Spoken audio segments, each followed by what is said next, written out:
scream while you and me repeat. This bittersweet heat is suffocating. I'm waiting and always hesitating. Kryptonite desires set my heart afire. Men, women, dragons, and embers. Welcome to Burning Questions, the show where the dragon isn't the only thing that's hot. So tonight's guest is the lovely and really terrifying Jane Miri. Can you please introduce Hi. yourself? 여러분. 안녕하세요. 제 이름은 진미리이고요. 저는 당신의 매운 드래곤 여친입니다. 반갑습니다. What's up, everybody? It's your girl, Jinmiri, your spicy dragon girlfriend. Well, it's a pleasure meeting you here. Yes. How was the flight? Oh, absolutely tiring, but you know what? For you, I would fly again. Hey. Well, it's nice to have another dragon on board since we did start this show with one dragon and then another dragon. So why not cap off the 10th episode another dragon? Heck yeah. Best way to do it. Exactly. Just dragons. Dragons everywhere. Yes. So could you tell us more about yourself? Well, as I do introduce myself as the spicy dragon girlfriend. I'm really an ancient red dragon. I've been around for about 25,000 years. So pretty young for ancient, but ancient nonetheless, really. Um yeah, I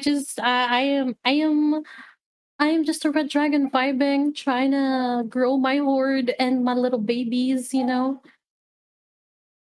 I'm just trying to have fun and play games and meet new people and grow my family. Ah, okay. So would you consider so you have your own dragonlings or you have your own followers? Yes, they are my little wormlings. Ah. We are 1,300 strong. Fuck, that's a lot. Okay. Trust me, I am as surprised as anybody, really. That's amazing actually. But damn, at least will you have your loyal followers? It's amazing to see that there's already some of them here in chat. Yes, absolutely. Oh, they are amazing. I just one tag on my Discord and they're here. It's absolutely crazy. That's great. It's great. It's great having these kinds of people all follow me around, especially when you're a dragon who's lived for a pretty long time. You have to kind of expect that people don't. Well, okay, I'm gonna generalize here a bit, but there are a lot of humans that don't like dragons. We have to admit that. Oh, that is true. We get a bad rep, like dragons aren't exactly the friendliest among mythical creatures. Yeah. Some of we're mostly known for fierce, ferocious. Well, I will burn down your village, raw kind of thing. Yeah. Some of us just want to vibe. Some of us just want to be like, it's kind of like that movie I watched one time with that mermaid. I don't know who that mermaid is, but she's like, I want to be where the people are. I want to be with you guys. The Little Mermaid. Yeah. Yeah. So if that's Little Mermaid, you're Little Dragon. At least you're both redheads. Exactly. Yes. but yeah, it's just amazing to see like how accepting more humans are of dragons nowadays. Oh, totally. Like I think it's due to like when the modern day started to all of this technology, all of these video games and like this TV shows and movies, really, when all of them started to delve into this high fantasy thing, I think people started to open up really to dragons because they saw that dragons aren't just these bloodthirsty creatures. Some of them are actually intelligent. Well, a lot of us are actually intelligent. I'm telling you, people, we're actually smart. We don't think about just killing you guys. We want to understand you sometimes. And so different dragons have different personalities, but it's mostly us red dragons that get the bad rap because we just like fire and stealing things and all of that. But yeah, ever since like the dawn of technology and all of these video games started coming out, people look like they started to be more open to dragons, to be friends with dragons, to sometimes fantasize about dragons. I'm not complaining. Absolutely not. Yeah, yeah, definitely. And I'm a demon, so I know exactly what you went through.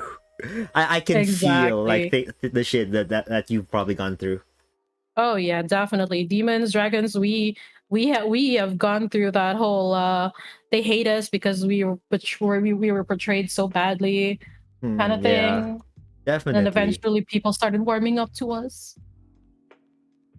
Yeah, definitely. But could you tell us a bit about your past?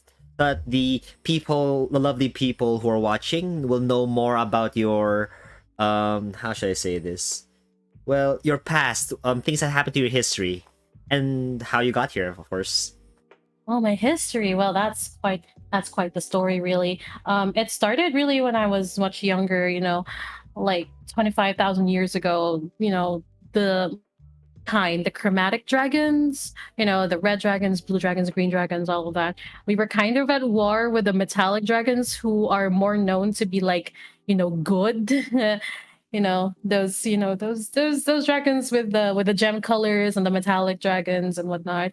Sure. They're very how do I call this? They have a lot of virtues and they stick to it. Which, Mm-hmm. it's not bad, but sometimes those people can't really determine gray from black and white and kind of thing. So there was a big war going on Mm-hmm. between the chromatics and the metallics, especially for territory, because humans were starting to drive us off into the mountains, and then humans started going up the mountains too. So we didn't have Hmm. a lot of places to go. There was a war between the metallics and chromatic dragons around my area one time, somewhere here in Asia, and my parents actually, like my actual like birth mama and papa dragon, they actually died in the war and left me orphaned when I was just a couple of weeks old, really. So I um turned into my human form to run away from all of that because it was very unsafe for me at the time, Mm-hmm. and I found myself in a little human village. Really, I after walking for so many days, and there's this old lady who, I think she, if I remember correctly, she ran an apothecary. She was making potions and everything from the herbs and whatnot in the mountains, and that was something that I knew how to do, even though I was like, a couple weeks in dragon. It's like a couple years already in human, to be quite honest. Okay. So I was a pretty young. I appeared like a young child, and I was already intelligent by this point. So I knew some herby things, and I decided, she decided to take me in. I decided to help out. She would teach me things, and eventually we both found out that I was magical. Because Ah. some dragons have magical abilities. Not just to turn into humans, and not just to breathe fire, but we can wield magic and all of that. So yeah, we learned I was magic, and then she started to help me practice, to harness my magic and for me not to go out of control and everything. And a couple of years after that, I think it was like I was in human years, I would have been teens already, Yeah. but in dragon, that's already considered like a young adult, basically. I Okay. She died because she was an old woman, and I mean it was bound to happen. Mm-hmm. Humans live far less Shorter years than lives. us mythical yeah, exactly, they have shorter lives than us mythical beings. So she naturally died of natural causes. The poor old lady, she told me that she's going to leave everything to me, but I knew that that's not my fate. Running Mm-hmm. an apothecary to help these human adventurers and human knights and whatnot that were coming through the village, that's not my thing. Mm-hmm. I wanted to go home. I wanted to go home to my mountains. So I packed up my things and including all of the books, really, all of the books and the notes that I've had over the years. And I transformed into my young dragon form, and I flew back up to the mountain. And I saw that none of my none of my chromatic relatives were there anymore. It was really all metallic dragons. So I just went on a rampage. I those metallic dragons that were there were at least like maybe a couple, like tens, maybe in the tens, not more than 20 of dragons in there, also including like young broodlings. Sure. Um, Pretty much slaughtered the entire cave with So you went full magic and Goblin Slayer. fire. Yes, I did. Exactly. Yeah, no, it smelled like burning dragon for weeks in That that sounds cave. tasty. Well, I mean, as a carnivore, yes, it does.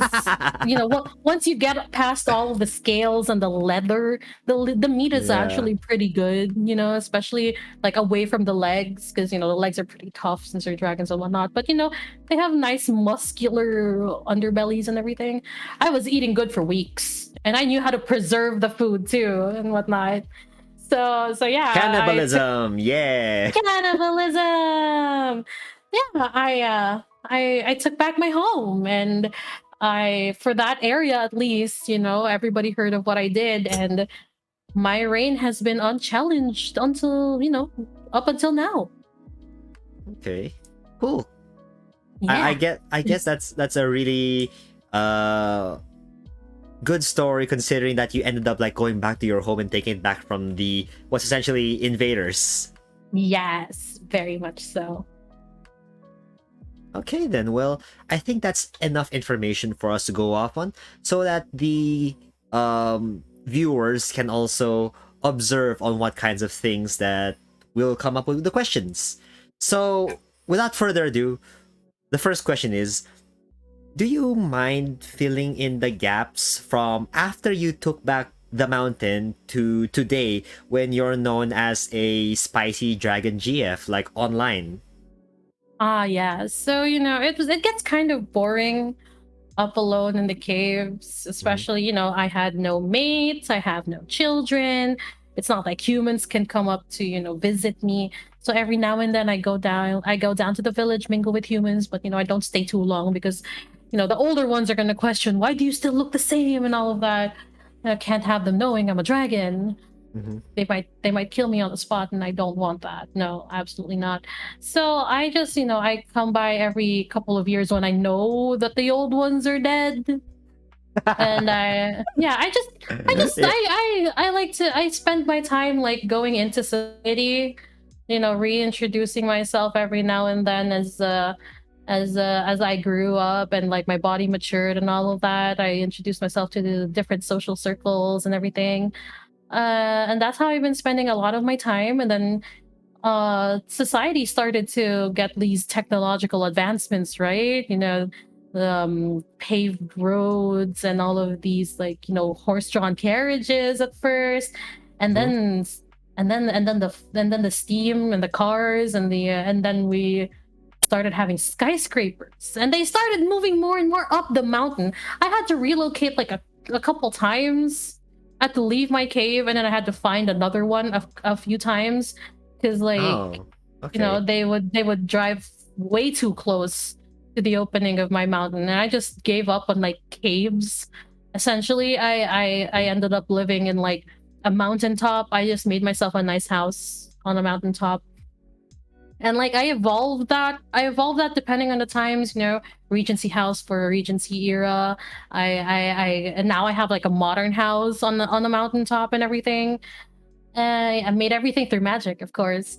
And Okay. yeah, and as like I feel like this age is the most interesting one, really, the one with all of this technology, with the computers and the internet and all of that. It really just, and like I said earlier, with the video games and the fantasy stuff that's coming out, it really just gives me a chance to not hide. I never have to hide anymore. I can just be a dragon. I have my wings out, I have my tail out, my horns. I don't have to hide them. And so, with everybody loving dragons recently, I just was like, hey, I like to talk to people. Video games are pretty fun. Mhm. And I just like having a good old time and socializing. And this Twitch thing looks pretty interesting. why don't I do that? And so I was like, yeah, let's give it a shot. Why not? So yeah, I've been filling my time with all this, and well, it's been like what, almost a year now, and it's paying off really well. Hmm. Okay, that's really good to know. Plus, considering your success with your followers, both Yes, I literally was and very metaphorically. surprised. But Yes, yeah, very it's surprised. great. It's great. I'm glad you're doing well for yourself, considering the tragedy that happened when you were younger. Oh yeah, it's like I always tell people, it isn't really much about how you fall, it's about how you get back up again. Exactly. Just pushing forward past the things that past the terrible things that's happened. Surely, Exactly. surely many viewers right now can relate to that. Mhm. Mhm. Well, anyway, moving on to the next question. Would you kindly tell us about like the lives of dragons from before the war with the chromatics and the metallics? Lives of Dragons before the war, it was pretty peaceful, really. There wasn't really much need for fighting over territory at the time. Mm-hmm. Especially from what, my parents told me before the war. It was a pretty quiet time. Dragons were living harmoniously, away from humans. Every now and then humans would spot them, they would be terrorized and whatnot. The humans terrorized us first. I'm just, for the record, to anybody that's listening, the humans hit first. We just react in self-defense. Is burning down an entire village too much, an overkill for self-defense? Probably. But it's not like we can control ourselves when we're in dragon form. It's a difficult situation. But yeah. Yeah, it was a pretty peaceful time before the war. Don't worry. We've justified many times on the burning questions. Humans are dicks. Oh yeah, yeah. They Not they all of really them, are. but a Not lot of all of them are them, but dicks. yeah. A lot of them Mm-hmm. are dicks. Yep. We've seen a lot. Well, not just humans, I suppose. Well, people are dicks, but that's a whole different thing. It's basically the same True. thing, though. It really is. Just like how they say that, not all dragons are bad and whatnot. Not all humans are bad as well. I guess, but Yeah, exactly. I don't apologize for the things that we've done in the past. Are you familiar with the other VTuber named Jamming? Yes. Well, a few times when she was on the show, we actually like thought of this like hashtag, which is hashtag not all dragons. Exactly. Not all dragons. Not Some all of us just want to dragons. vibe, Yes, we just want we just they just wanna dragons just wanna have fun. Yes, the dragons just wanna have Wanna have fun. fun. But yeah, that's essentially what's going on. It's just the over. I don't want to use this word, but it's basically it. But like stereotypes. Yeah, pretty much. Yeah, I mean, the word fits really. You can't really escape the fact that it does. So it sounds about right. Combine that with with a bit of, let's say, prejudice, because we can't deny that's part of it. Oh yeah, totally. Some people are like, this dragon did that, so that dragon's gonna do that too. No, you Yeah, guys are the no. exact same humans. You guys are the exact same.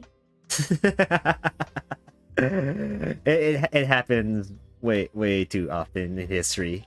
Way But too often. anyway, onward to the next question. I know you were just like a couple weeks, I suppose, but can you tell us what your parents were like? My parents are the greatest parents, really. They weren't like the rulers of our brood, really. Mm-hmm, They were more of, my dad was more of like the second in command of the brood. mm-hmm. But my dad was a very upstanding, righteous man. He really valued family time as well as duty, which was looking at the times now, apparently it's pretty rare. I'm just like, I'm Uh, blessed. I feel blessed to have a dad like that. At least for a couple weeks in my life. At least for a couple of weeks. Yeah. At least in a couple weeks. At least I felt paternal love, you know. Yeah. And my mom really, she was just caring. Was there for me. She is the kind of mom that isn't very strict per se. She Mm-hmm. she let me she let me go around and explore things and discover things myself, but she like didn't hold me back too much. So I learned a lot of social skills because of her and all of that, and just interacting with a lot of different other dragons and whatnot. Okay, that's good to know. At least you had a pretty good short childhood. Yeah, unfortunately. And so Unfortunately, but I wouldn't trade those few weeks for the world, really. well, that's still good. Uh, even though it was a short time with your family, you still got to have a great time essentially. Yeah, totally. It's pretty good. Some people never see their parents. One either parent or both. So I Yeah, just feel really blessed that I got to see them both for a yeah, couple weeks. definitely. Um, moving on to the next question. I know, Chad, we are moving a bit like quickly here, but definitely it's gonna slow down a bit. So, next question is, what was the apothecary like? Since you don't really seem to talk much about them, like, did she know that you Uh were a dragon? at first, really no. I don't think she knew that I was a dragon, but I think there was one moment where it clicked for her because Mm-hmm. the village that I stumbled into wasn't really too far from my home, from my original home, that in Mm-hmm. the mountains. The people in that village knew that dragons exist. This old lady, I think it clicked for her when when she dropped something in the pot. She dropped something in the cauldron of the potion that she was making. Like, Okay. I think it was like a bottle or something, and Mm-hmm. it was a full bottle, so that thing was not gonna float. It's gonna sink down to the bottom of the cauldron. And Sure. I volunteered to get the bottle, like, because red dragons Eh, we're immune to fire, ancient red sure. dragons. So I literally just like hopped into the cauldron without a second thought, grabbed the bottle and hopped back out, and she looked at me like there was a caterpillar on her salad. She was like, "You're not human. That's not normal. You don't just go into a bubbling cauldron full of potions and then come back out unscathed if you were human. What are you?" And then and then it was a pretty awkward conversation from there. Mm-hmm. But with various tests of fire and whatnot, and I think if I recall correctly, because that was like 1,000 years ago, like Mm-hmm. thousands of years ago, really. I showed her my tail.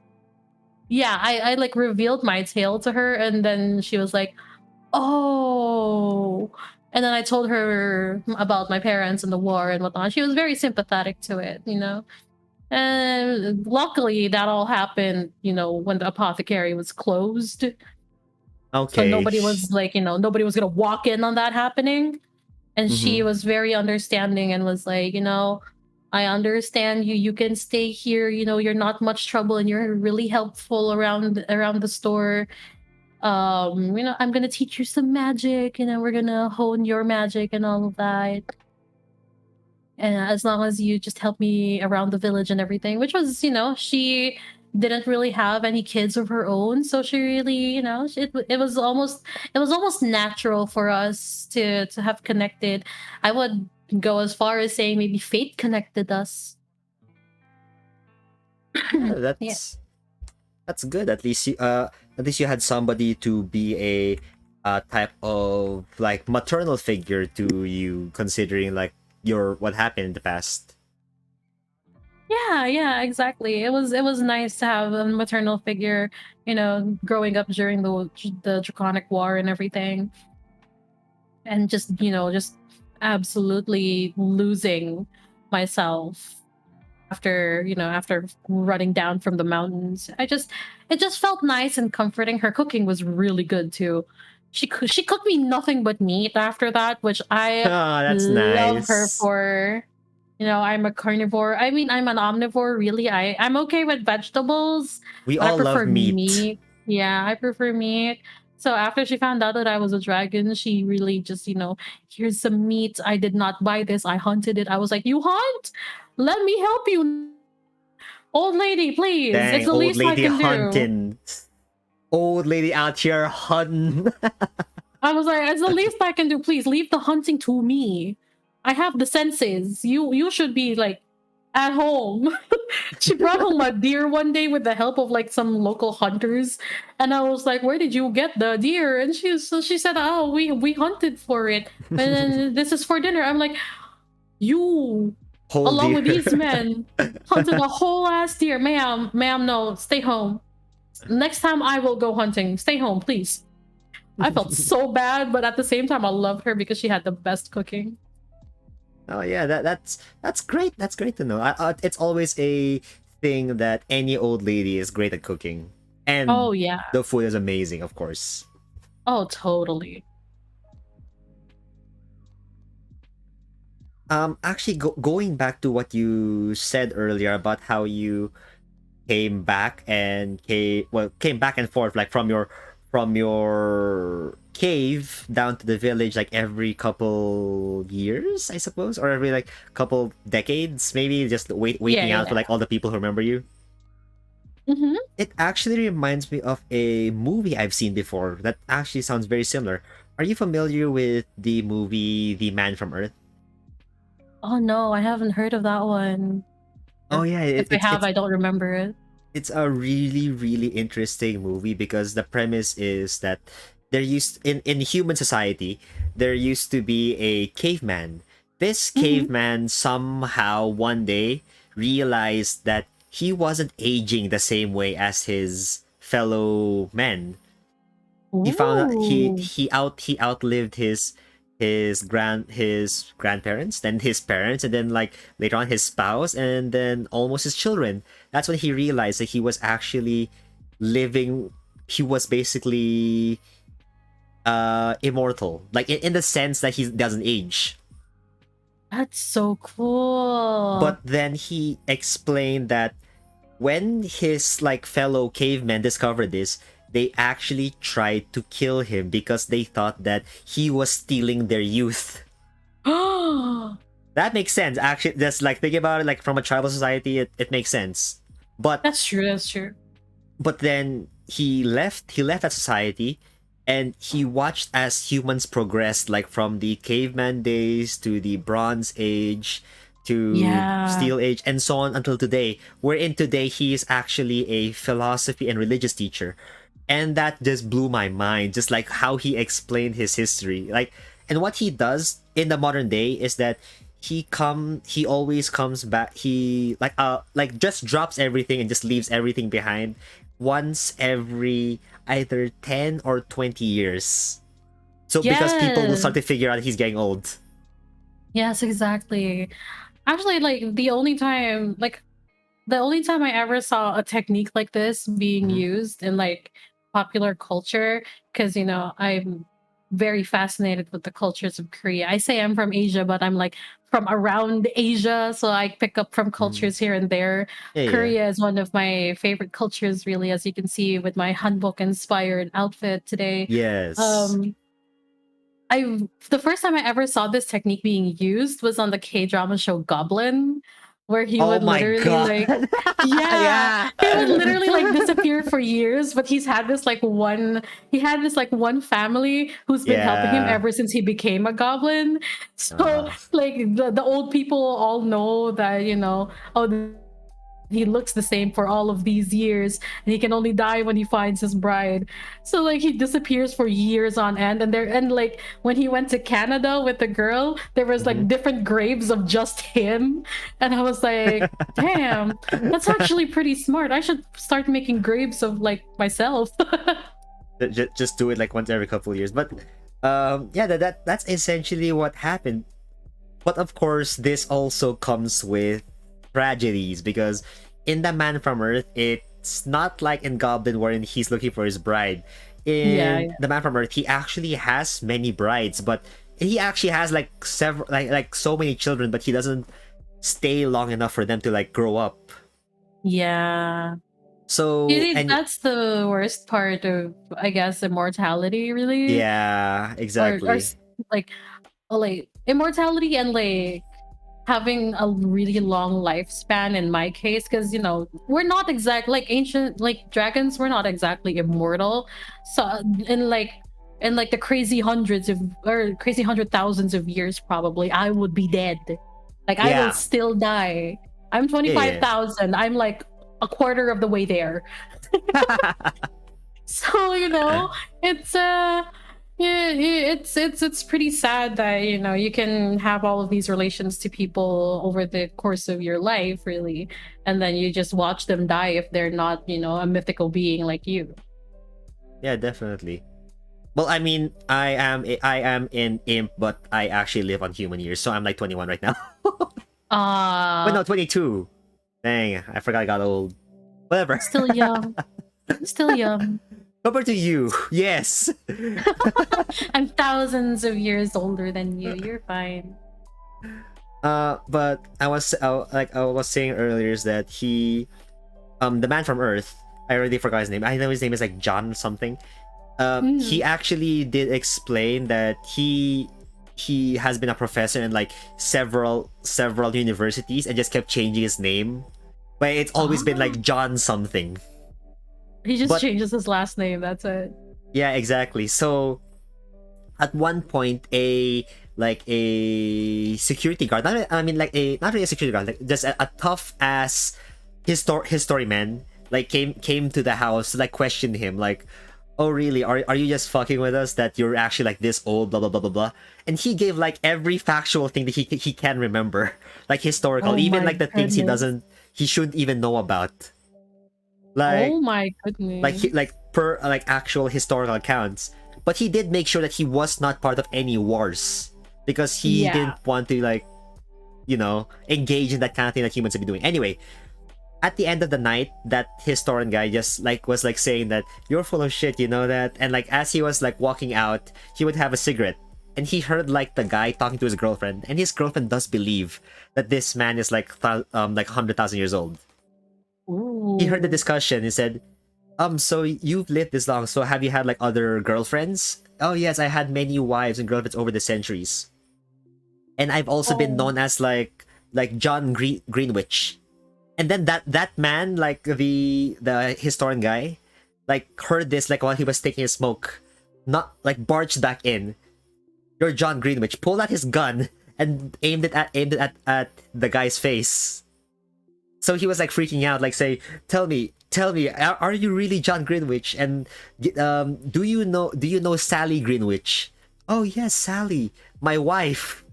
And like start Ooh. giving details about Sally Greenwich. Yes, my son Johnny, named after me. And then the guy said, I'm Johnny Greenwich. Oh. The Plot old twist. guy was actually his son, like much like his really really old son. And it was actually really sad because he was saying like, Papa, why did you leave us? And holy Oh. crap, I got sad because that's the price of immortality for like beings who will live a really long time and have a lot of children. Because holy fuck. Yeah. That is the sad reality of it. I might give this movie a watch, actually. That sounds it's really interesting. it's really good, but it also gets like deeply religious. Oh, I see. Do you want me to like tell you, like spoil a bit more?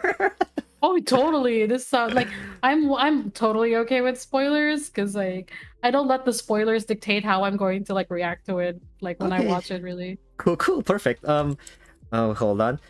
Because in the movie, as I said earlier, he is a philosophy and religious teacher, right? Yeah, yeah. He specializes in like Buddhist teachings about Ooh. not hurting like other beings, being a vegetarian, and doing the path of least violence.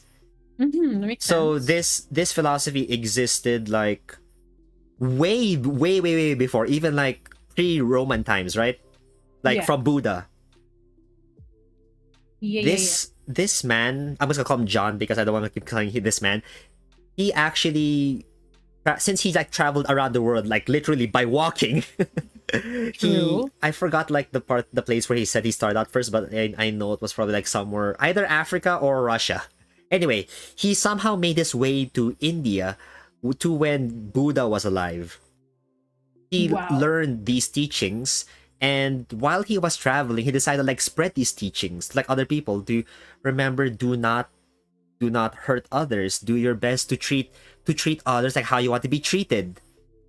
Thing is that he taught this to a bunch of people. So a bunch of people heard this teaching and decided to like write a book about it. His name went from John, because John is actually his name like from like hundreds of thousands of years ago. It's really, his name really is John, but they didn't have last names back then, so it's his whole thing.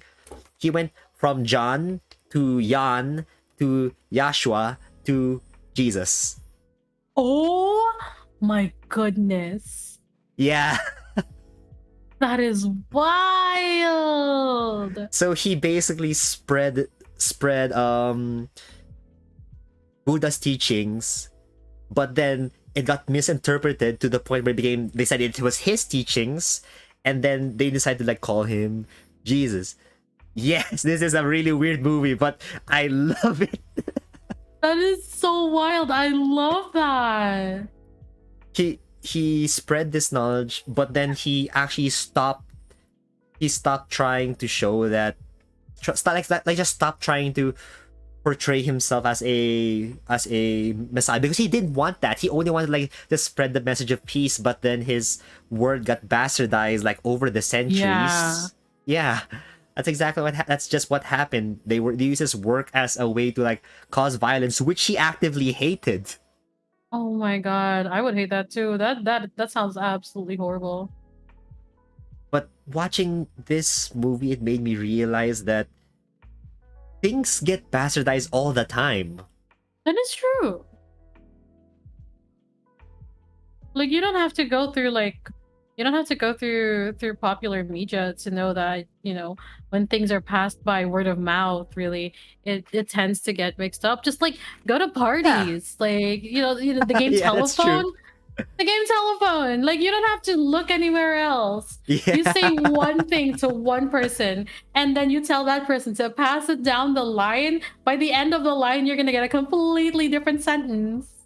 Yeah, it's just interesting like how things have been just changed completely. And surely like with the hundreds of thousands of you live, you probably notice this all the time. Oh, absolutely. Just like seeing like, especially it's crazy like how we said like like how we said like not all dragons and not all humans and whatnot. Yeah.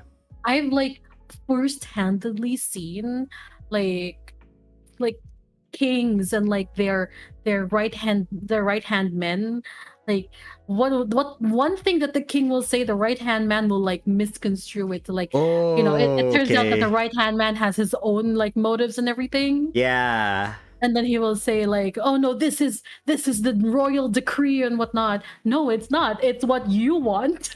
Yeah.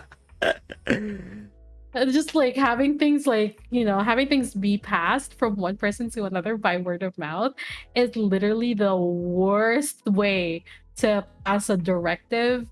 Like I've seen it countless times over the course of 25,000 years. It's just absolutely sad how many things could have either been prevented or like the outcome could have been different if that was Yeah. if you didn't pass through so many middlemen to get your message across. Okay, this gonna sound kind of fucked up, but one example that I have to like fact check on, but I've heard is an actual thing, was the nuclear bombs in Hiroshima and Nagasaki. Oh, that is interesting. I've heard, okay, this is probably, I'm not sure how 100% true this is, but I've heard that when the first bomb landed, the Japanese already wanted to surrender, but the way that it was translated by the Yeah. What I need to like research this again, but from what I recall, the first bomb actually did make the Japanese already surrender. But because the way it was translated was they tried to like keep like save face by saying that we will keep fighting even though we have lost the battle. Just like got misinterpreted to like say that we will not surrender essentially. Mm. Then they dropped the second bomb and then they couldn't save face anymore, so they just said we surrender essentially. Mm. Now you got me researching on this. I need to look this up. But yeah, that's just the whole telephone thing. So I mean, think about it. There's gonna be like a girl that just disappeared from your village, and they somehow like misinterpret this to like say that there's a kidnapper somewhere. Yeah, that's like what if the girl just wanted to go out and like go to like the lake or something, you know? Like Yeah. I remember this one story that I got told where there was this story that I was told. Somebody was talking to me because I really like Dungeons and Dragons. Like Yeah. that's one of the things that I absolutely love in this day and age. It's like I'm already like being myself as a dragon, and then you're telling me that I can act as other people in a game. So like one of the things that I got told about Dungeons and Dragons, there was like one quest in this one campaign Mhm. where they had to like solve the kidnapping of like of a girl in one of the villages in this campaign. Ah. Okay. And and then like what was it? Like this girl was apparently like kidnapped by this big burly guy. And Okay. like he took the kid to the lake that Sure. nobody really goes to, right? But this Mhm. guy goes there to fish.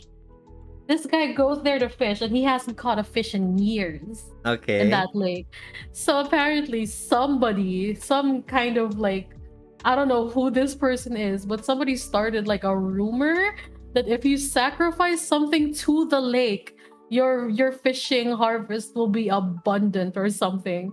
So he kidnaps the girl to sacrifice her into Ah. the lake. I'm like, hold on, how is Ah. how is that supposed to work? Like how does that work? How does sacrificing a little kid to a lake like give you plentiful harvest of fish? It doesn't make sense. I have a theory, but Unless there's like, unless there's like a water god in there that only likes being given like the souls of children, maybe. But in a lake near a uh, town? uh, okay, I have a really dumb theory, but it kind of makes sense thinking if you think about it. Okay, so my theory is that somebody threw a piece of bread into the lake, and the fact that there was more food in the lake caused like fishes to like start Oh repopulating yeah, more because there's more when food. like fish swarm, yeah. Yeah, exactly. So, and then somebody said that no, that was my favorite bread. So what the guy thought was, oh, the more valuable the thing is, the more fishes will show up. A Oh human is valuable, no. so why not throw them? Oh my goodness. Oh my god, please. No, I hope that's not correct. No. It makes The poor sense. It's child. fucked up, but it makes sense. The poor child. It's so fucked up. I hate that it makes sense, but that's so fucked up. It's like the thing we talked about earlier, kinda, where like causation is not. Wait, what was that thing? Something causation. Yeah, something about that. Something like that. Yeah. Okay, I can't remember what it's called right now. But it doesn't, because A happens and then B happens next does not mean A and B is related. Yes. Or at least related in that way. Yeah, that's so true. That is so true. Unless There you we go. have Thank you. That one Afro. Correlation is not causation. Thank you. There you go. Hey Afro, thank you for that. but yeah, it's just interesting like how often this happens. Just Yeah. I mean it makes sense like in some cases because it's like if I water this plant, it does not die. So I True. should water this plant more. Oh no, it's too watered. Oh no, I drowned the plant. Oh no, It the still plant is died. dead. Oh no, whatever shall I do? It makes sense in terms of research, but there's just sometimes when people take it too far, let's be honest. Oh yeah. Oh yeah. 110%. There, you know, and it's there is nothing on this planet that some people or beings will not take to 100. You know, they will take the bait and run with it all the way to the Yeah. end of the football field. Um, ha- I'm trying to like remember this thing, but there used to be like a formation on Mars that when somebody took a picture of it, it looked exactly like a human face. Oh my So god. people were like start to freak out, like holy crap, there are aliens out there, or it's God or something. But what happens when we got an HD camera? It was just a rock and a shadow. Yeah. And people are Yep. like, oh, okay, never mind. Yep. Like, you know, like people really shouldn't take things at face value as well. You Yeah. know, just wait for a little bit more of information and then maybe form like, you know, a statement or something about it. You know, but Yeah, some people definitely. literally like, "Oh, what's that? It looks I'll spread it to the world." I mean, like what we were Like, talking about earlier, freaking dragons. exactly. You know, dragons burn down your village. Dragons are bad. Tell everybody in the other villages. No, Dragons we're are not bad. powerful. I mean, yes, but We're not always bad. Y'all fired first. I'm not telling always you. bad. Don't be like Han Solo. Don't fire Absolutely. first. Y'all fired first. I'm telling you. We just act in self-defense.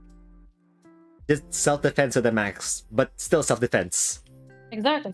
It's not like we in our dragon form can do anything small. Like even if we just like try to push a human in our dragon form, you seen a dragon's arms? Like we will try to push you. Like if we had to push you, we have to push you with our fingernail. That like we would have to push you with our claw. That is how we push you.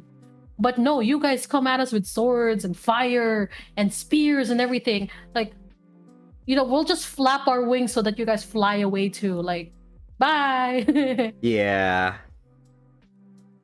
Actually, that thinking about it, I have a bit of a theory now. Just like Oh. a lot of VTubers do has gone through the same thing wherein they are being prejudiced like against since they are also dragons. So Mm-hmm.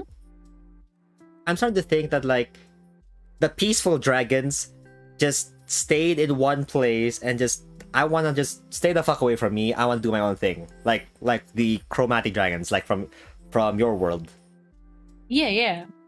So the few a-hole dragons decide to go, yeah, I wanna fuck with humans. Yeah, you know, like I'm generally a peaceful person slash dragon. Because you know, I transform into a human sometimes. Yeah. Because whenever I just transform into a person and then I just go down and I want to vibe, you know, buy stuff at the market and all that. If I'm too lazy to hunt by myself, because there's barely anything left to hunt with all Dragon these recently new. shopping. Oh yeah, dragon shopping. You know, I still like, you know, red dragons. We are very vain and we like we're the dragons that have the hordes. Basically, Yeah. we are the well-known dragons that are famous for our hordes of riches. So I like to go down and shop for things, you know, um, and sometimes when we let out even a hint of of being a dragon, like we're very careful of that. But you know, sometimes we slip up and we have to go in hiding for hundreds of years again, waiting for that one person that saw us to die. Um, can't be helped. I just want to buy I just want to buy a new Gucci bag, but apparently no, you know. But yeah, like Just wait for with the that one whole that one store clerk to just pass away. oh yeah, I'm just gonna wait for that one store clerk to mysteriously pass away.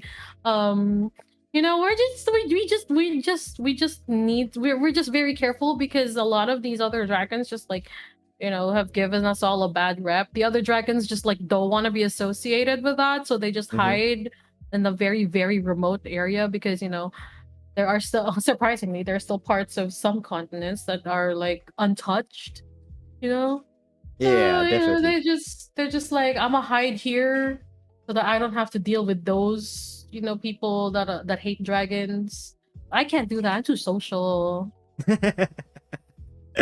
Yeah, it's I know it's a human thing, but there's just one saying that no man is an island. Essentially, Yeah, I we need mean, we need like contact with like other beings. yeah, you know that goes for really a lot of different beings. Like in my case, I have been way too alone for way too long after the Mm-hmm. war. I need I need contact and not the movie. I need other beings around me. It would be very nice, you know, And to now have you have somebody like to talk 1,000 to. followers, Exactly. and it keeps on growing. Oh yeah, definitely, and I'm very grateful for that. You know, new people find you every day. It's a great thing. Hell yeah, hell yeah. Yeah. So well, going back, we've already done like enough banter for now. Now time for a banter on a different topic. And by that I Yeah. mean like the next question. What style of governance did your dragon family have? Like when you were still in a peaceful state, what kind of government did it have? Was it a type of like primal instinct wherein might makes right, wherein the strongest dragon was always a leader? Or since dragons are mostly sentient, did you just have a type of democratic vote kind of thing?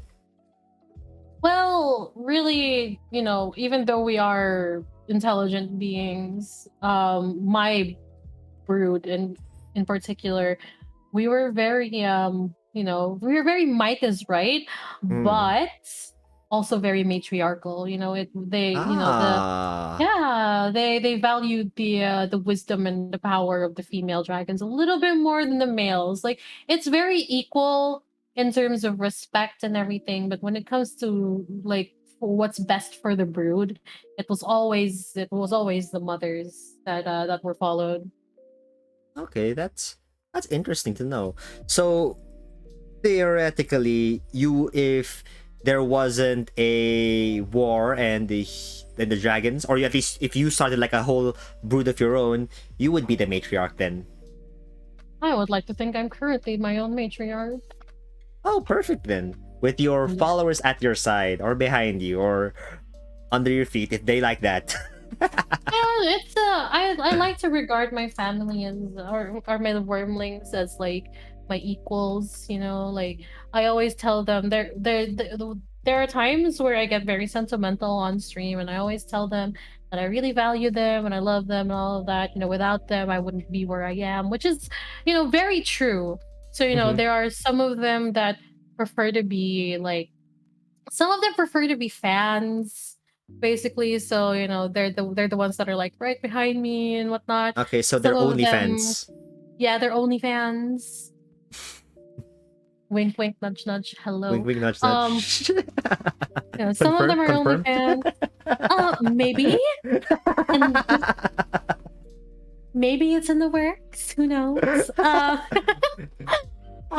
So you know, they're the ones that would like to stay fans, and Mhm. then there are some that, you know, like level up a little bit. They like to become friends. Mhm. You know, like some of the people that I saw in chat earlier. Some of them are actually some of them all like others like level up even more and end up Yeah. becoming my second family, really. Ah, that's nice to know. Yes. Like a lot of the people that I saw in the chat earlier, those were actually my second family. Ah, okay. So at least they got to watch you now on Burning Questions. Yes, absolutely. And I know they're proud of me because yeah, I haven't like regularly streamed in a while, and I Oh, haven't really had like a lot of collaborations in a hot second. So I'm pretty sure they're proud of me for like going out here again, just spreading my wings literally. cool.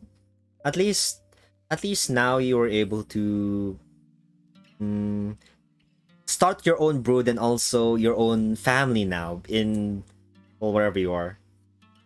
Yes, that's literally all I've ever wanted. I'm just really happy I can do that. Well, anyway, moving on to the next question. Do dragons in your world possibly own Swiss bank accounts? Because they are a neutral party, allow for anyone to use them, and have limitless storage. So I suppose you could just store your gold in there and someone else could watch it for you, I suppose. Or you keep it like the old style where under your mattress. For security purposes, I'm not allowed to I'm not allowed to disclose everything. Sure, So, sure. some of the things that I've gotten in the past are hidden in banks somewhere, Somewhere. not specifying where. I like to collect a multitude of different things aside from just money. Like Mhm, I said, I like I do have a good collection of art.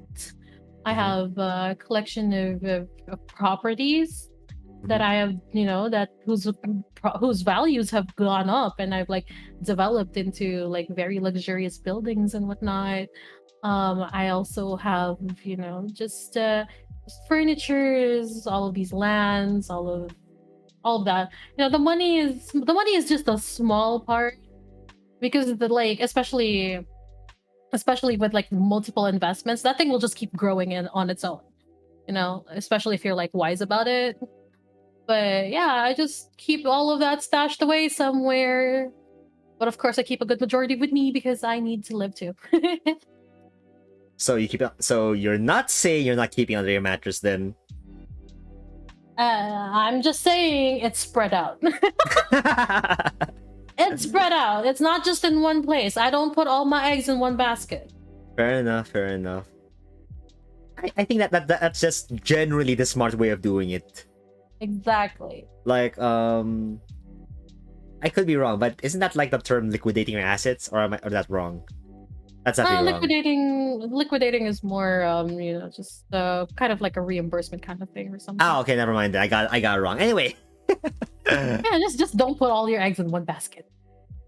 although thinking about it, since there's like paintings that costs like millions of dollars, do you think that there's somebody in the world that keeps a painting under their mattress? Exactly. Unless some people are smart about it and they like keep it rolled up in like a very sturdy case and whatnot. In a They safe kind don't. of thing. Yeah, they don't. They some Ah, people like true, don't like true. displaying their art, and I have like my art like ranges through like literally thousands of years. So some of them I have like preserved in frames because they That need to is be in awesome. frames. They need to be in frames in like controlled environments so they don't crumble into dust. So I have some of those, and then I have some paintings that are just like exposed air and whatnot, and then a little bit more rare paintings like I have like stuffed away in a bank vault somewhere. Like I have a So, collection that could make the former first lady of a certain country cry. oh, okay, okay, I see. So, theoretically, I'm not saying anything, but you have the Lost Pigeon with Peace by Pablo Picasso that's been missing for generations. We're not saying that you have it, we're saying it's a possibility. I invoke my right to self-incrimination. Okay, that makes sense. That's fine. That's fine. Don't worry about it. I'm just saying everything I own was acquired legally. Legally. That's the key word, At the legally. time. At the time. I'm not kept up with the news, but everything I've acquired legally at the time. At the time, yeah. Well, anyway, moving on to the next question. You said earlier that dragons like to collect things, right? Mm-hmm. So I was wondering, as we know that the dragons have been collecting like all sorts of things, but one of the things that raised my eyebrow was you said that dragons collect people. Is that right? So do dragons engage in slavery? It's not collecting people in terms of slavery. Not, at least not for me. I don't know about other dragons out there, and I don't, I don't meddle in their business. They don't meddle in mine. Sure. When I say that I like to collect people, it's more, well, how I call myself the spicy dragon girlfriend. Sure. You know, when I say I collect people, it means you're gonna just find a whole lot of people in a really big mansion one day, just absolutely getting shit faced with many Nice. things. Nice. Many things that I cannot name on stream because it is terms of service. Okay, fair enough. That, yeah, I like to collect. When I say I like to collect people, it's more of I like to, I like people's company. Mm-hmm. I like companionship, basically, which is why I'm very thankful for, my second family. I like to, I don't like feeling alone, which really stems from my history. I don't really like feeling alone. So collecting people to me is like collecting friends. I like having a lot of friends. I like having a lot of people to talk to. Love the feeling of my phone ringing every 5 minutes from notifications on Twitch about who's live, or Twitter on who's retweeting and liking and replying to my tweets. I love that feeling. Yeah, that makes sense. There's just let's be honest. When you've been alone for like, if you're okay, let's put this in like human standards. Things have not been easy for like some people with, let's say, companionship. So Exactly. if somebody has been alone for like 5 years, You're gonna and want to find someone eventually. yeah, you're gonna need someone eventually. Loneliness Exactly. sucks. It really does. It's such a horrible feeling. Yeah. Well, at the few of us who are lucky enough to have someone or someone in your case, it's just we're just thankful. That's all we can say, huh? Exactly. Be very thankful. We're thankful for having the people that surround us. Yes, absolutely. So you might not know it, but you might have such a great influence on somebody, like on somebody's life. You might be able, Yeah. like the fact that you're just there for them could be a Yeah. life-changing thing for someone.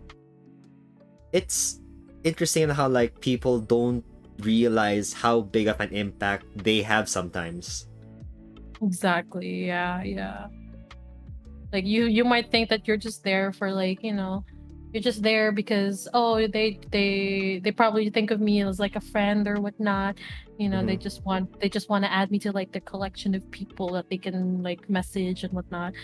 But to the other person, it might be, like, this person is so thoughtful and caring, and I haven't had that in my life, and they really did change my life for the better and all of that.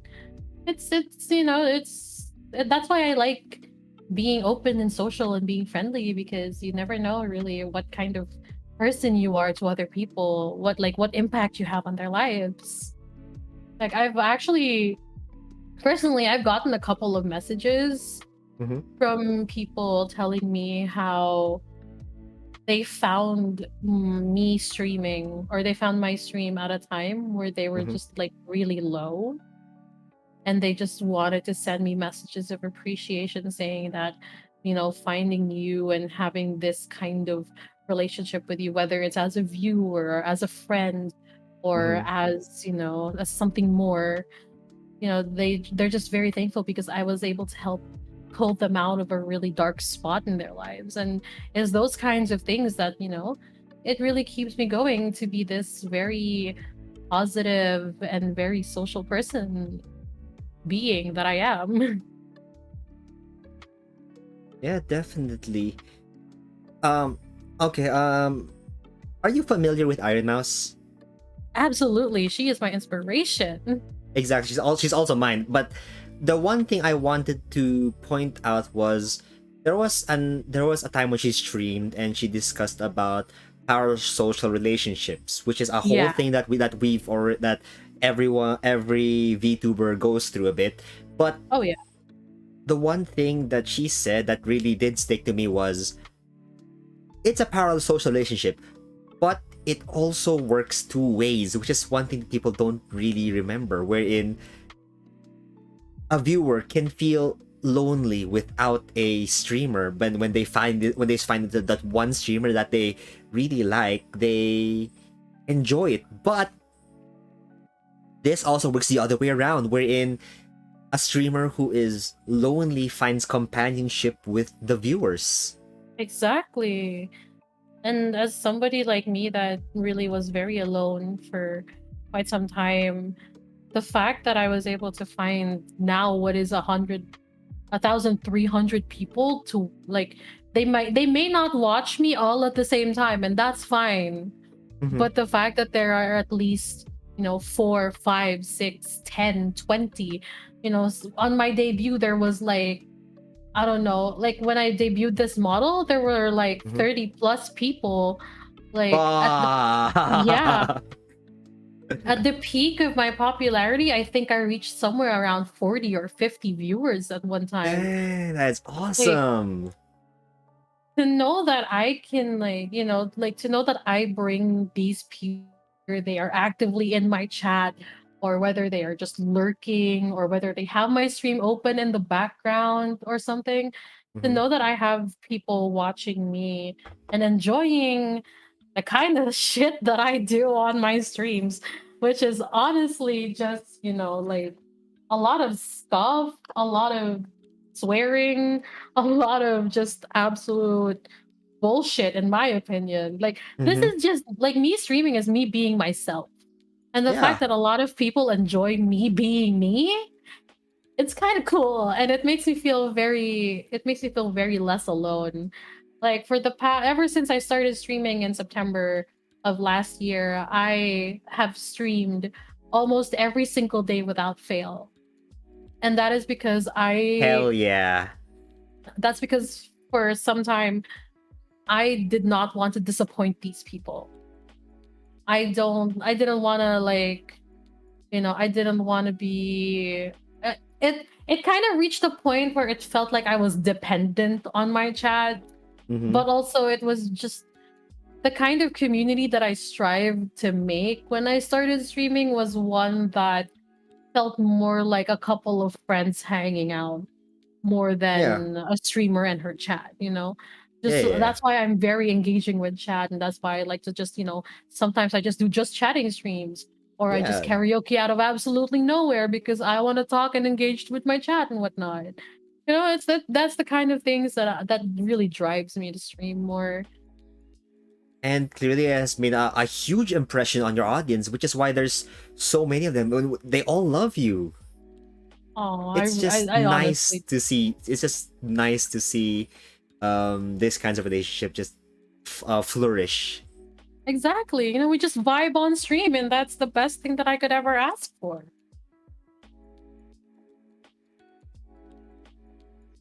Yes, this is just the thing that many people. It's really hard to describe outside of people who are not in this kind of industry. Yes. It's just really hard to compare to like other things, I suppose. Yeah, because like if you're doing something like, I don't know, TV or movies, right? Yeah, You're like TV or movies when it's like soap opera. It depends on if it's like soap operas or like variety shows or like yeah, noontime shows, for example. Noontime shows are easy because you have a live audience, right? And yeah, you know whether something's clicking or not.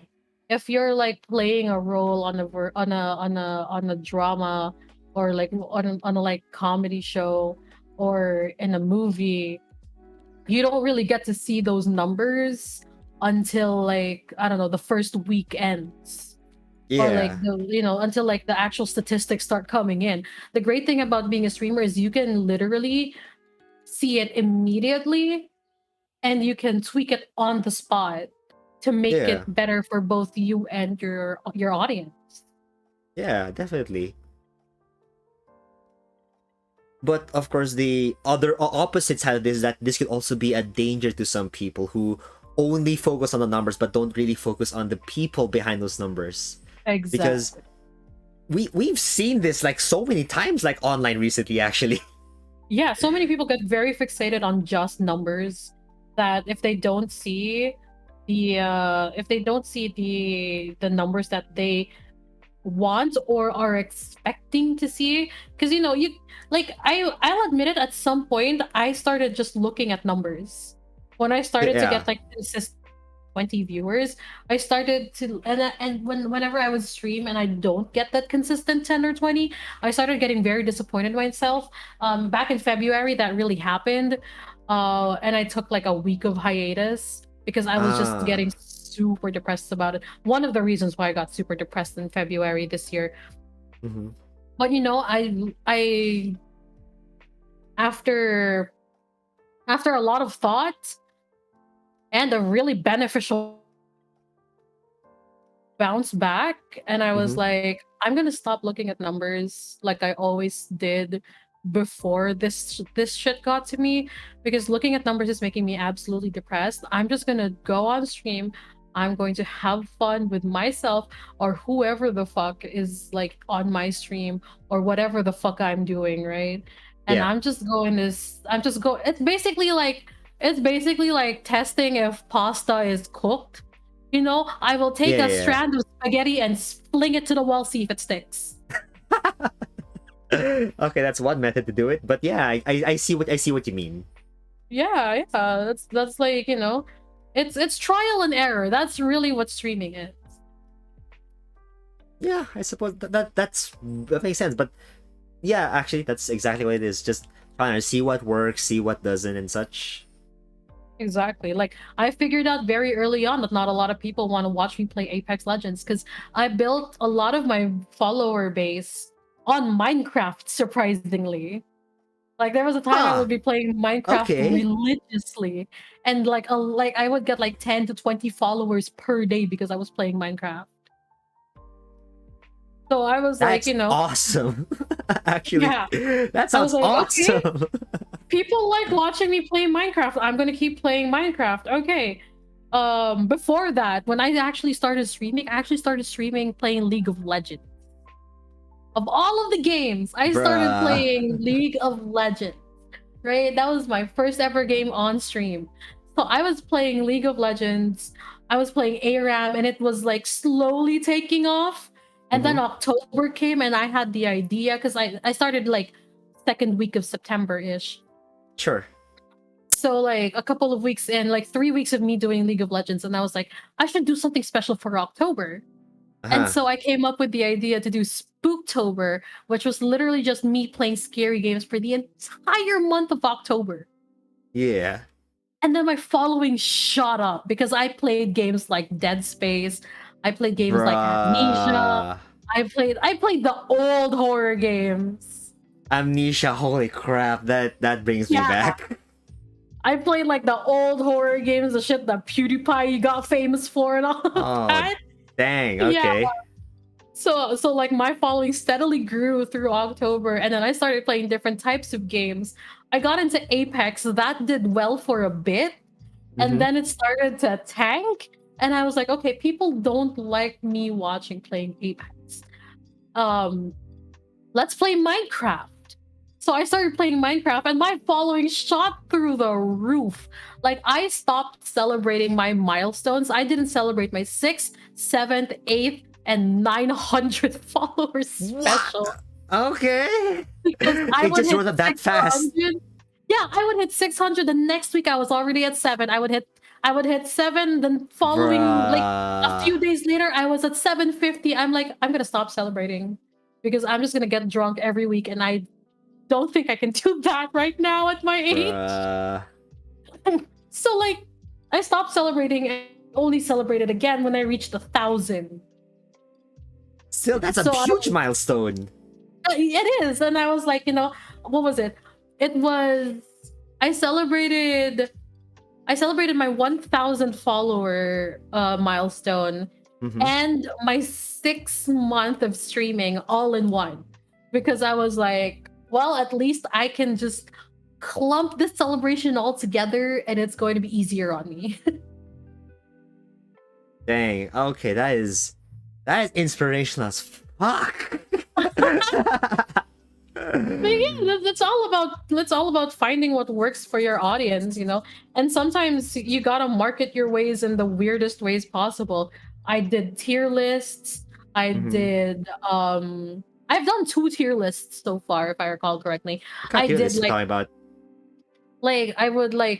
I would promote on Twitter, and I would be like, VTubers, PNG tubers, um send me your PNGs, and then a short description of what your, like, the last one I did was send me a short description of what your abilities are as a human or whatever being you are, and Mhm. then I will rate you based on how well I think you would do in a fight against me.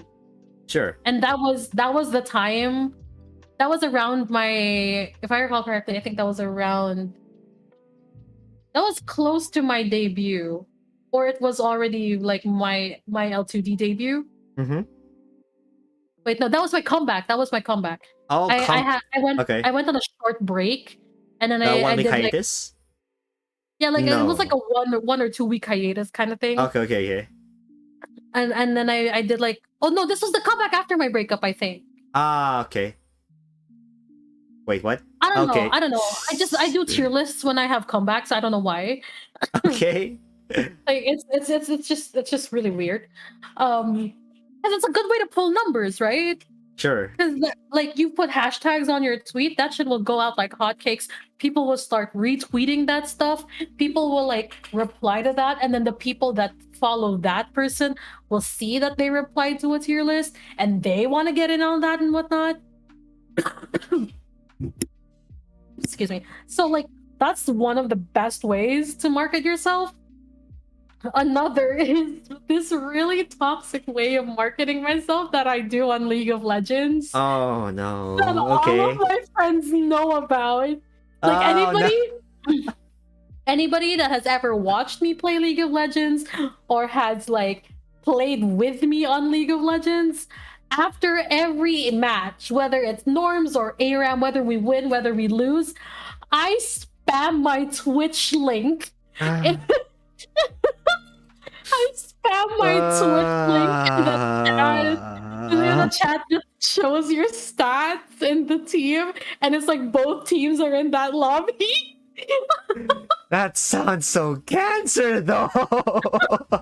It is cancer, but it worked because I have met so many people through that. Like, I have gotten quite a number of followers doing that, and I also like have met new friends. Like, I've met people who have become friends after I spam my Twitch link. It's cancer, but it works, I cannot comprehend this. So cancer, but it works, but it's cancer. Ah. It really works sometimes. I love it. It's just really funny. Like, and then the enemy team sometimes comes to your the enemy team, or like your randos, Sure. comes to your stream and was like, "Hey, good game. I was this and this on the enemy team, or I was your this champion." And I was like, "Hey, what's up, dude?" So yeah, it's just, surprisingly, it's just all been good vibes from the people that go to my That's great streams. though. Yeah, so, That's so nice to hear. It's cancer, but it's so nice to hear. yeah, I've apparently attracted good vibes from that, so I'm not complaining. Well, that's the complete opposite of the stereotype of the league player, though. Oh yeah, totally. There are some league players that don't deserve it, but when I'm in a good mood, I'm just like spam my link, Twitch.tv, Twitch.tv. And then sometimes some of them comment, I'm like, hey, no hard feelings, we're good, right? It's fine. I like being like that. Cool, cool. At least you were able to make some friends out of that. That's probably Oh, like definitely. the best. That's already the best case scenario. Oh, yeah. But anyway, we could probably move on to the next question after that whole tangent. Can you tell me more about the chromatic and metallic dragons from your history? Oh, yes, the chromatic and metallic dragons. So, you know, chromatic dragons, like I explained while I was stating my history, we are your normal colored dragons, the reds, the greens, the blues, all of the whites, if I think. uh, Am I remembering this correctly? It's been a Yeah, while, so it's been a while, and I haven't seen a lot of dragons lately. But yeah, like, we're your normal colored dragons. We're called the chromatic dragons. We have different abilities and whatnot. So for me, for my kind, the ancient red dragons or the red dragons in general, Mhm. we're very fire inclined. So Yeah. we're very raw destruction kind of thing. We love fire. We're immune to fire and all of that. We love red and everything. Um, we're also, like I said, we are also the most vain. So we like keeping up really good appearances.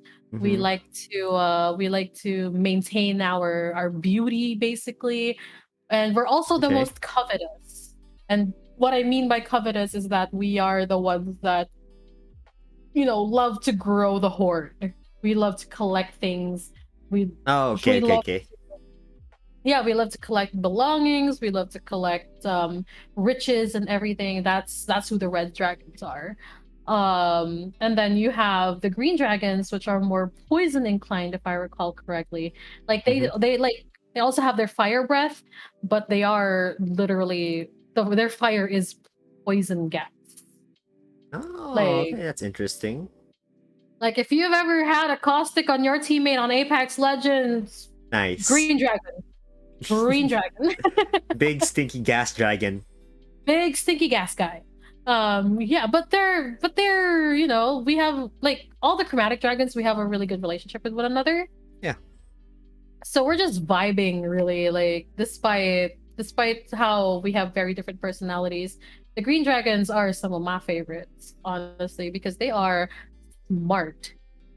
They are very smart. They are Hmm. some of the they are some of the smarter chromatic dragons, and I really love that about them because I am kind of wise, quote unquote, but I'm not exactly like, if you wanted something solved logically, I might not be the first. Not even might, I should not be the first person you go to. So you're wise but not smart. Yeah, I value more of a street smart than a Yeah, book yeah, smart yeah. kind of person. And having lived as long as I have, I would, I'm pretty much 120% sure that not everything you learn from the books can be applied IRL. So, there are Yeah, IRL skills that you really should just pay attention to more than the books. yeah, It's just definitely. it's just not gonna help. So yeah, these green dragons, they are amazing. These green dragons are actually just, I love vibing with them. It's like an intelligent conversation every now and then. And the green dragons will absolutely give you that. The green dragons are just, oh, best companions, best people to talk to. They Yeah, are just, definitely. you know. And also, did you know that we actually look different? Like what we're talking here. Like dragons, depending on the color of chromatic dragons, we actually also look very different. Could you give an example? Suppose like like how different we're talking about here? So like green dragons, they're very like their jawlines are curved, and they're like, their crests on their head. Hmm. They have it nearer to their eyes, and it just continues down the spine. and it's like there's Ah. yeah, like you know the kind of like the thing that look like webs, basically like the web feet of a frogish kind of Yeah, thing. yeah, yeah. Yeah, The those frill kind spines. of thing. Yeah, the frills kind of thing. It like continues, and it like the height of their frills is like at the base of their skull, which I think is like pretty cool. Oh. Like they look Okay. closest to dinosaurs than we do, and I Okay, that's like actually that. dope. That's Yeah, dope. one other reason why I love hanging with the green dragons. They are absolutely insane looking. What about the Uh, metallic dragons though? the metallic dragons, they are very virtuous. They're very, they're very. How do I describe them? Shiny? Well, aside from shiny, obviously, because they're the metallic dragons are literally what brass, what else? Brass, bronze, Silver? again, copper. Is there a silver? I think there is a silver. Yeah, because I remember there being a gold. There probably is a silver. Okay. Yeah, it's basically your metals kind of dragon. Yeah, Mm-hmm. they're based on metals, and they're kind of they're okay. Not all of the metallic dragons are bad, and not all of them, Are evidently not great. all of them tried. Evidently not all of them tried to kill my family, Mm-hmm. but like generally, I just steer away from metallic dragons because they're just very superiority complex kind of people. Fair You know, enough. they they are they just, they're very how do I describe metallic dragons in the best way? They're kind of like they're kind of like dogs. Some of them are Okay. like dogs. Some of them are like dogs because they're very curious about everything. Ah, okay, okay, okay. I see. Yeah, they're very curious about everything. They like the way that I collect treasure because I am greedy as all hell. Yeah. They collect treasure because they're curious about the treasure. We are Like if not the same. we are not the same, I am not curious. I see something pretty, I pick it up. It's mine. They're just like, oh, what's that? What does it do? Ooh, can I take that? Can I study it? I'm like, study what? Why are you studying? I Hello? can relate though. Why, study. Just take it. Just take it because it looks pretty. Just don't study it. It doesn't make sense. It just They're also better at shapeshifting, really. But they like to hide themselves as beasts more than humans. I prefer staying as a human. Ah, okay, okay, that makes Yeah. sense. And they have the most insane memory. Like if Mike Ross was a dragon, he'd be metallic. Like Mike Ross from Suits with the whole photographic memory, he would be a metallic dragon if he Oh, was okay, good. okay, okay. I see. Okay, that's actually kind of cool. Yeah, like they have the insane memories. It's just okay, we get it. You're smart and you have a superiority complex. You're better than us, whatever. Ugh. I'm sorry, I have a really I really don't like not chromatic, metallic dragons. Aside from the Okay. fact that they killed my family. Um Bahamut is a platinum dragon. What? Who? Bahamut, the god of dragons. Bahamut. Oh no, I don't know anything about this. Bahamut is a platinum dragon. Okay. So he's also a meta. Okay, okay. I think. He is also a metallic dragon.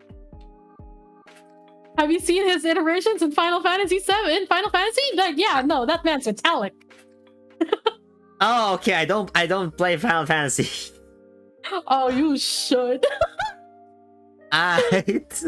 Or like, if not play Final Fantasy, at least look into the creatures. Especially in 14. Like I played a bit of the of Final Fantasy 14, and I say a bit. I've been playing it for years. The years just melt together really at this point. I've been playing Final Fantasy for years, especially Mhm. 14. The way that they brought the dragons to life in 14 was just crazy. But Bahamut Oh. is still a bitch, and I hate him. He may be the god of dragons, but sir, get out. You I may don't be a like you. god, but fuck you off. Fuck yeah. Fuck you. Okay, So well, they're I also think very goody goody. So I'm just like, fair a enough. chaotic neutral self. Leave me alone. Well, anyway, moving on to the next question. What Okay. kinds of magic can you do? Like, is it energy manipulation, pyromancy, or is it something different entirely? My magic is very much um I guess if you're gonna put it in a Dungeons and Dragons sense, Hmm?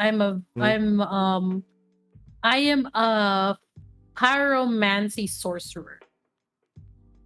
Like I'm Okay, I like get the pyromancy part, but what do you mean by sorcerer? so sorcerers in the D&D sense are people with innate magical abilities. Mm-hmm.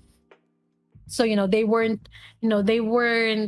they don't have their powers because they pledged to a god, or they don't have their powers because they learned it. They have their Mm-hmm. powers because they were born with it. That's why Okay. that's why there are some sorcerers in the game that are born of a draconic bloodline. So like, sometime in their bloodline, one of their ancestors must have fucked the dragon. I don't know. Okay. Yeah, that kind of stuff. I don't know. I don't make the rules in Dungeons and Dragons. And gladly I don't. Because a lot of the shit on there is a little bit fucked up. Yeah.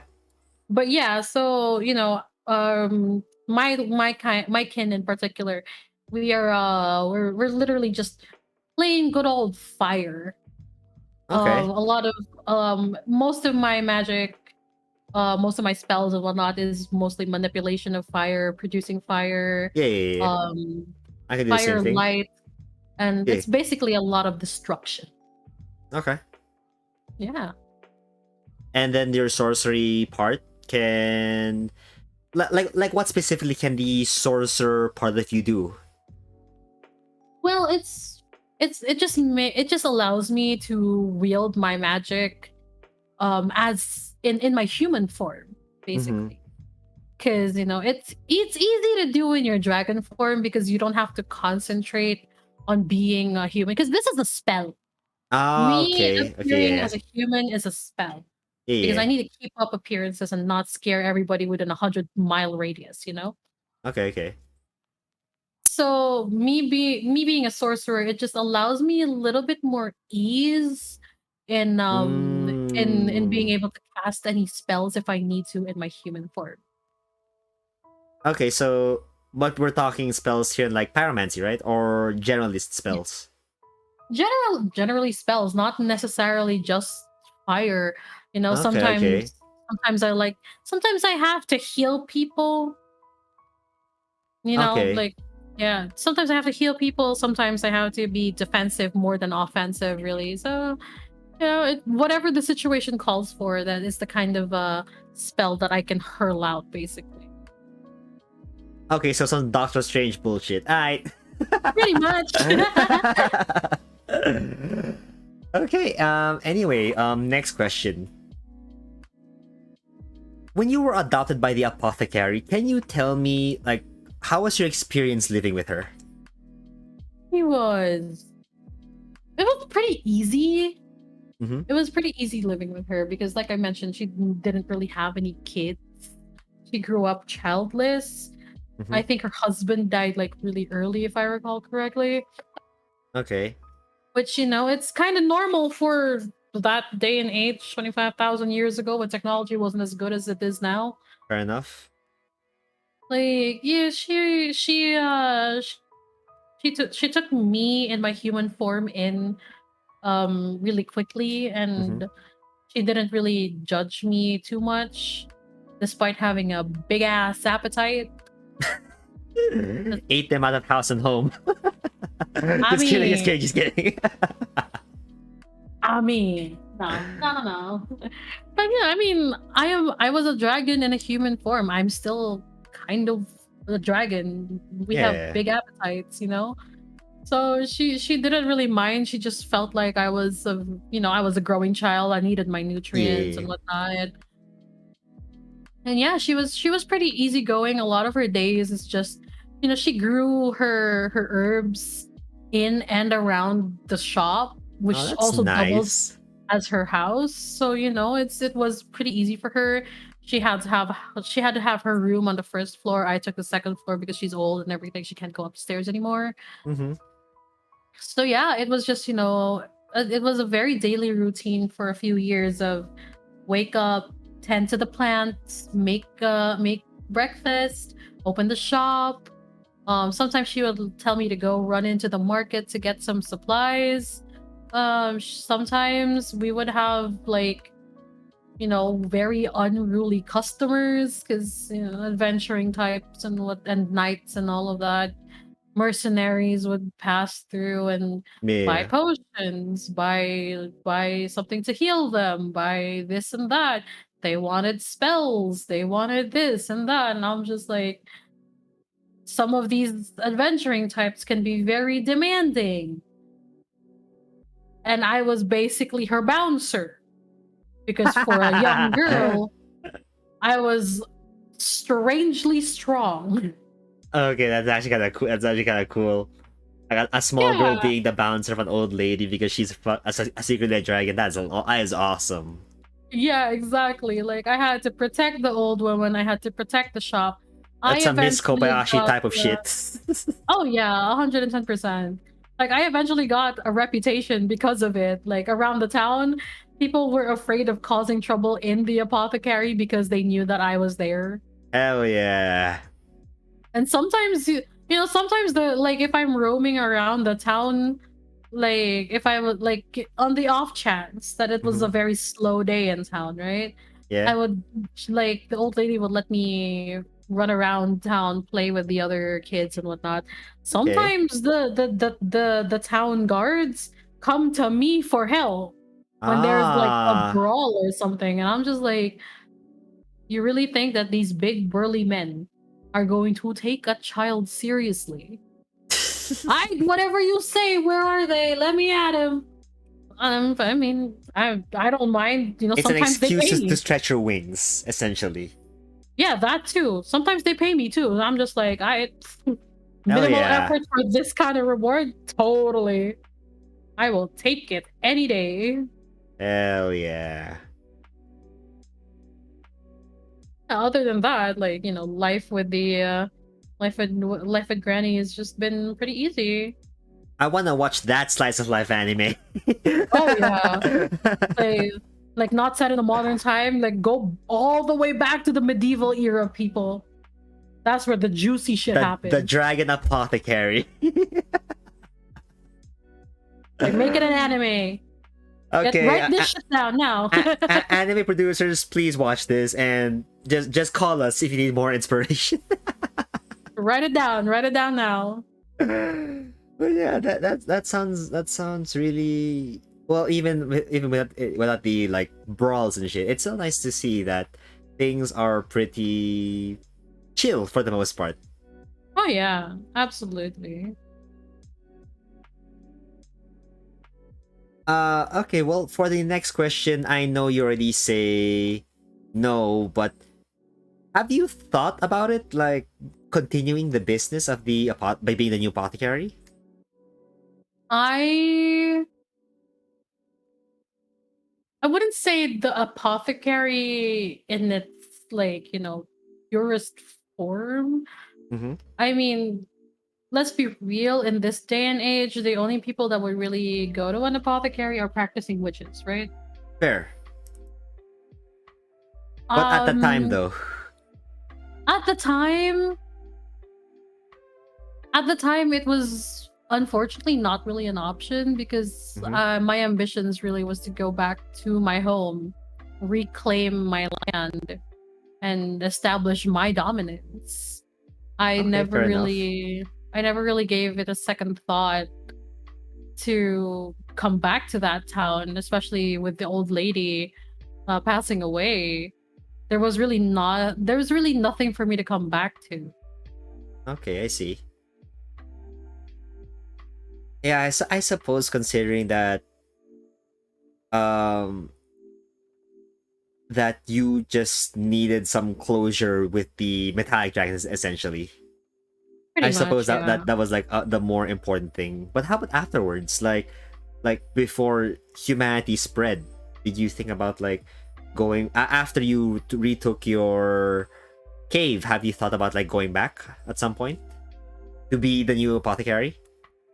I mean, it did cross my mind like a couple of times because, a couple years pass of me just being absolutely alone up there, and you're just like, I miss I miss the town. I miss the town. I miss the children that I was playing with. I miss the guards coming to me to break up a brawl in the bar or something. I miss the as sucky as it is sometimes. I miss the demanding adventurers. I miss the drunkards getting out of the tavern at what time in the fucking morning kind of thing. It was compared to a quiet life in the cave. The sounds of the town was just very comforting to me. So losing that very abruptly, I have thought about it a couple of times, but it was too soon for me to come back down because people know that the old lady had died. I was there for, the town loved her. So they held a funeral for her, which was really Okay. nice. Yeah. um and they knew I was there, and they asked me what my plans were, and I said I don't know, and then just one day I up and disappeared. And these people still remembered me if I came back too soon, and they see that I haven't exactly, I haven't Aged. I haven't aged yet. Like I will, if I had transformed as a young adult dragon, I would have transformed back into like a teenage form. Like it would make absolutely no sense because the people that I was playing with as a quote unquote child would have been married with kids by then. Holy crap. That's actually true. Yeah. Yeah. So, it was too risky, and as much as I really wanted to do it, I couldn't. It was out of the question. To save myself, really. Yeah. I suppose that it's just something you had to do, but I suppose like when you came back, it was like a whole different world now, huh? Oh, absolutely. I came back, I think it was the time where the horses started to draw carriages. I was like, what just happened? I was What like, happened? This isn't what I the remember. exactly, the town was so different. It was much bigger too. I was like, It no longer was like okay. that backwater village, huh? Yeah, no. It had expanded. Like, it used to be just a small town, the apothecary, an inn, a brothel, like the Nice. yeah, like Every town what is a brothel. oh, of course there has to be one. Like, and then there was like, the what we would call maybe a police station nowadays. Yeah. And then there was a church, and like, there were a couple houses littered here and there, and that was pretty much it. Okay, I see. And then when I come back, there's a town hall, there's a castle in the distance, there's like, I don't know, there's a blacksmith, there's this and there's that, and I'm just like, wow, this town really grew from the last time I was here, huh? And it was like completely new faces. It was the grandkids of the kid. It was literally the people that were running it were the grandchildren of the people that I used to play with, and I was like, It's been a okay. while. It's It's been a been long while. I probably waited a little too long to come back. But yeah, just seeing how all those events like how they transpired, but probably that's just life. Life goes on whether you like it or not, essentially. Exactly. Life just goes on, and unfortunately, beings like me have the misfortune of witnessing it all happen around us for years and years.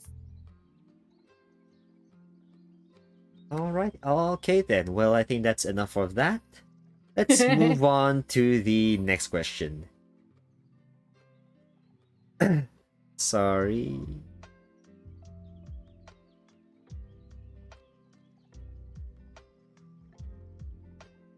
do you I mean, sorry, what did you do in the time between now and when you slayed the metallic dragons? Oh, I just Like, did vibe. anything specific? Specific, really, I mean, growing my own horde, first of all. Okay, fair Is enough. what is a dragon without her horde? Mm-hmm. Trying to find a family. Okay, yeah, that makes sense. To just cure the loneliness, huh? Just cure that loneliness, really. I luckily found, I found an Oni Oh, to become, yeah. I found an Oni to be my brother, really. This man and I are hella tight. For some time, people thought that me and this Oni were a couple, and I was like, no, stop it. He's my shipping culture, huh? brother. Yeah. I'm just like, no, he's my brother. Chill. Chill. I know that we look alike, but he's my brother. That's why. It's not because he and I are a thing. So yeah, I found an Oni. Eventually I met Lady K, the Yeah. very scary mafia person. You think that for a cat girl and a cat girl, leader of the mafia, you think it would just be as simple as that. No, I found No. out. Yeah. No, she ain't no. I was like, nope. Mm-mm. I talked to her freaking last week on Burning Questions, and that's not normal cat girl stuff.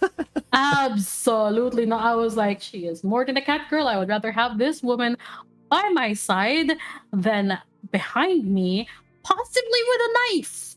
That's fair. That's beyond fair.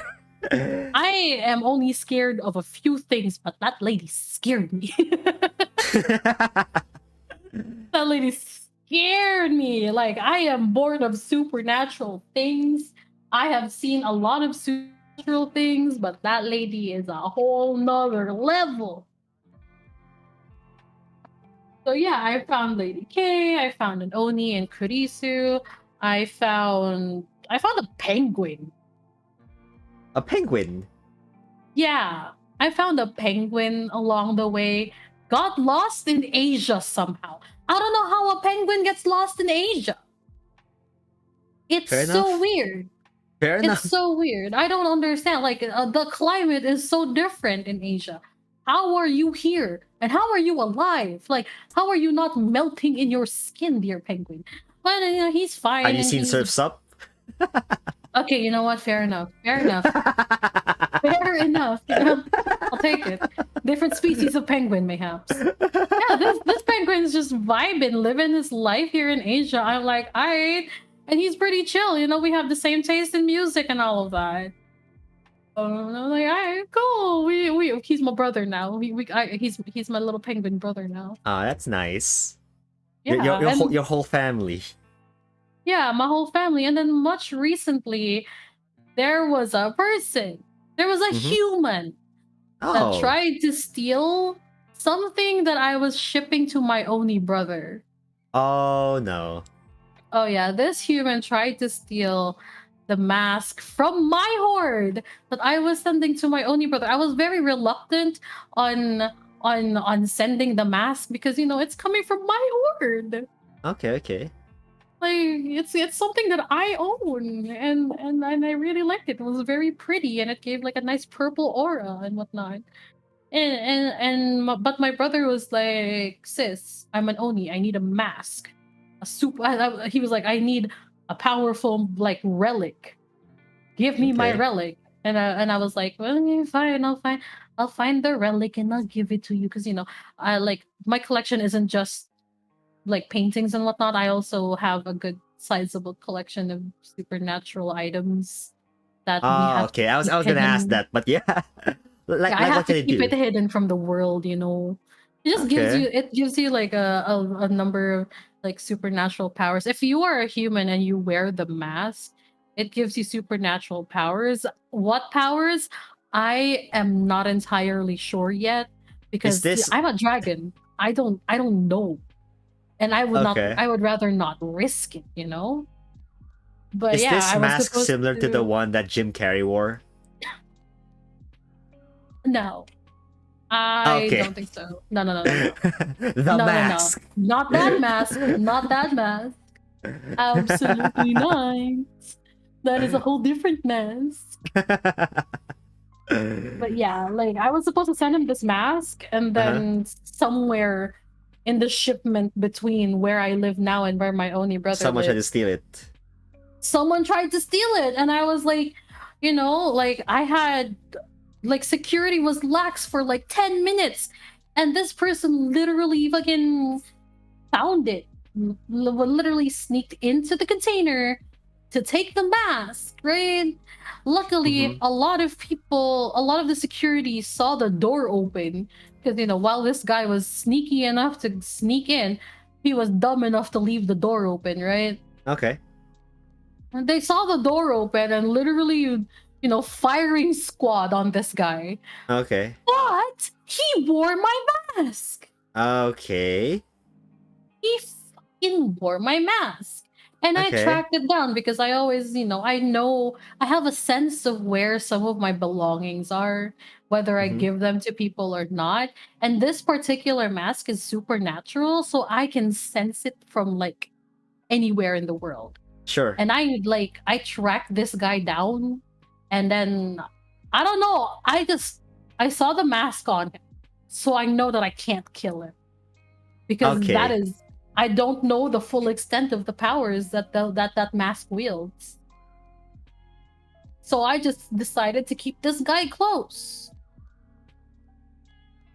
So now he's part of the family too. Okay.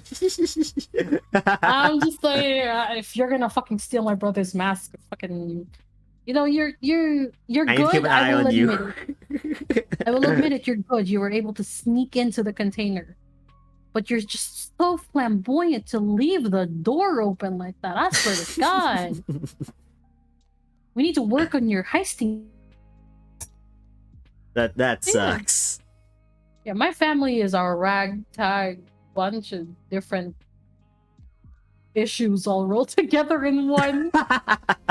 It's a weird Isn't that just family, but I family? wouldn't trade. Yeah, I would not trade the world for them. Okay, that is just that is a great story. It's nice that you're able to develop like these close connections now. Yeah, over the years, it's just been It's great. time. Yeah, definitely. Okay, now for the last question. This is a very important question. So, lastly, considering your time with the apothecary, all those years you spent with her until she passed away, of course, you've learned some potions, of course, right? Yes. So I have a question. Do you have a potion to make someone's pee-pee big? There's a potion for everything. It's a yes then. Okay. Well, that's been Absolute all yes. my questions. That's been all my questions as of burning questions. So, how did you enjoy your time on burning questions? I loved it. I love your questions, and I love this. I love this energy that we're just bouncing off of each other. Hell yeah, that's what we try to do here. So, now that it's the end of burning questions, we shall look into what the viewers have asked of us. Let's see, Bring what were it the on. questions before earlier? We have a question by Katamayo. Oh, wait, sorry, that's not Katamayo. That's Akibara. I don't know how to pronounce the first name. Kurisu. Kurisu, yes, Akibara. That is my brother. Ah, what That is do the you Oni. think of a certain fridge thief, Miri? Haha. What? Thank Can we get you. some context? So the person is Sorry, you cut us for like a second. the person that stole the mask that I was talking about Yeah. also has a reputation for stealing fridges. Ah. and then holding them for ransom. Ah. The reason I know why Kurisu has asked me this, my sneaky brother, ha ha ha, because me and said fridge thief have developed a very close relationship. Oh. Okay. Yes, I'm going to kill my brother, but this is what brothers do. This is what siblings do. They embarrass their siblings in front of other people. Sibling conflicts. I'm going to kill him. I know where he is. Okay, we have another question by a viewer of mine. PP Poo Poo on YouTube asks, do dragons smoke crack? Honey, we smoke anything that we want to. Okay, so that's a yes then. We have very strong tolerances for quite a lot of things. I will tell you, if you stacked up every single recreational thing that I have done in my life, it would be enough to put anybody 6 feet under. All right then. I guess that well, looking at this, is those are all the questions, and that's a really good note to end on. Hell yeah! So everyone in the chat, thank you for showing up on Burning Questions. Thank you, Miri, for showing up on Burning Questions, of course. No problem. I loved it here. And this was a good way to cap off the first 10 episodes. I don't think I'm gonna consider this season 1 yet, but thank you for everyone that showed up, and I hope y'all have a great time.